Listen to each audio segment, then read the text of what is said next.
எல்லாரும் எப்படி இருக்கீங்க? இன்னைக்கு டின்னருக்கு என்ன பண்ணலாம்? ஒரே யோசனை. வாங்க சிம்பிளா ஏதாவது பண்ணலாம்.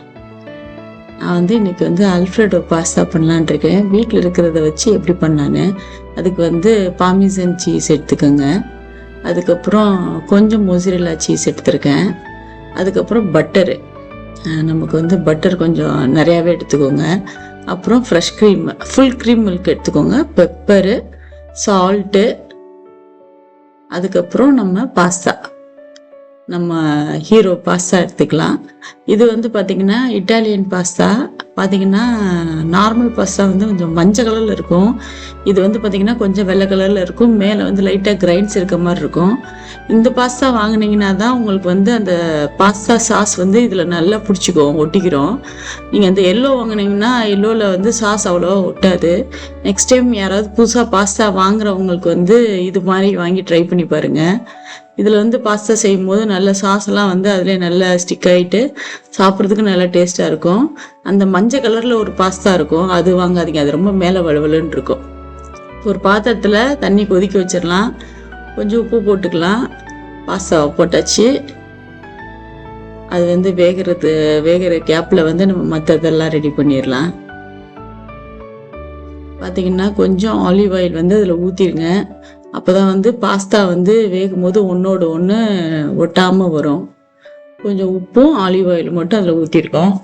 இந்த பக்கம் சாஸ்க்கு நான் பட்டர், நம்ம காட்டின அளவு பட்டரும் ஃபுல் க்ரீம் மில்க்கும் ஊற்றிருக்கேன். கருக விட்டுறக்கூடாது. அடுப்பை ஆன் பண்ணுறதுக்கு முன்னாடி பட்டரும் மில்க்கும் ஊற்றிட்டு அடுப்பை ஆன் பண்ணி சிம்மில் வச்சுருங்க. அது அப்படியே மெல்ட் ஆகட்டும். நல்லா கொஞ்சம் திக்காகணும். அந்த ஃப்ரெஷ் க்ரீம் நம்ம போட்ட க்ரீம் கொஞ்சம் திக்காகி வரணும். பால் அது திக்கானதுக்கப்புறமா நம்ம அடுப்பை அமர்த்திட்டு அதுக்கப்புறம் அதில் வெந்த பாஸ்தா போட போகிறோம். நீங்கள் அடுப்பு ஆனில் வச்சுட்டே திரும்ப பாஸ்தா வேக வைக்காதீங்க. ஏன்னா ஆல்ரெடி பாஸ்தா வெந்திருக்கும். ஸோ அந்த க்ரீம் கொஞ்சம் திக்கானது இப்போ அதில் நம்ம பாஸ்தா போட்டுடலாம்.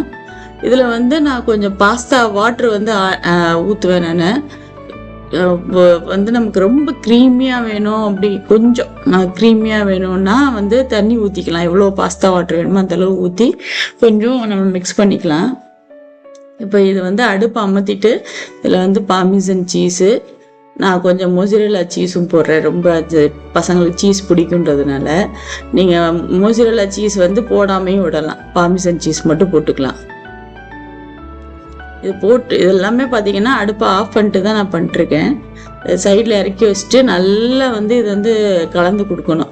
நல்லா அப்போ தான் பார்த்தீங்கன்னா அந்த சீஸ் எல்லாம் மெல்ட் ஆகி அப்படியே அந்த பாஸ்தாவில் ஊட்டிக்கிறோம்.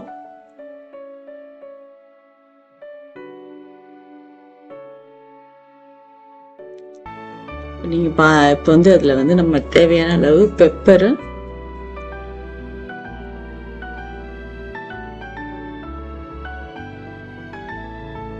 நீங்கள் சில்லி ஃப்ளேக்ஸ் வேணுனாலும் போட்டுக்கலாம். நான் பெப்பர் மட்டும் தான் போடுறேன்.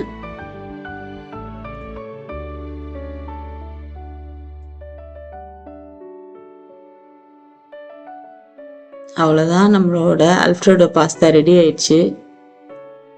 இது இன்னும் கொஞ்சம் உங்களுக்கு கொஞ்சம் வாட்டரியாக வேணும் அப்படின்னு நினச்சிங்கன்னா நீங்கள் பாஸ்தா வாட்டர் இன்னுமே ஆட் பண்ணிக்கலாம். அது மேலே நான் கொஞ்சம் பாஸ்லி, ட்ரை பாஸ்லி அப்படியே தூவி விடுறேன். உங்கள்கிட்ட இருந்தால் பண்ணுங்கள், இல்லாட்டி நம்ம அப்படியே கூட சாப்பிட்லாம். நம்ம சூப்பரான பாஸ்தா ரெடி ஆயிடுச்சு. இன்னொரு வீடியோவில் மீட் பண்ணுவோம். பாய்.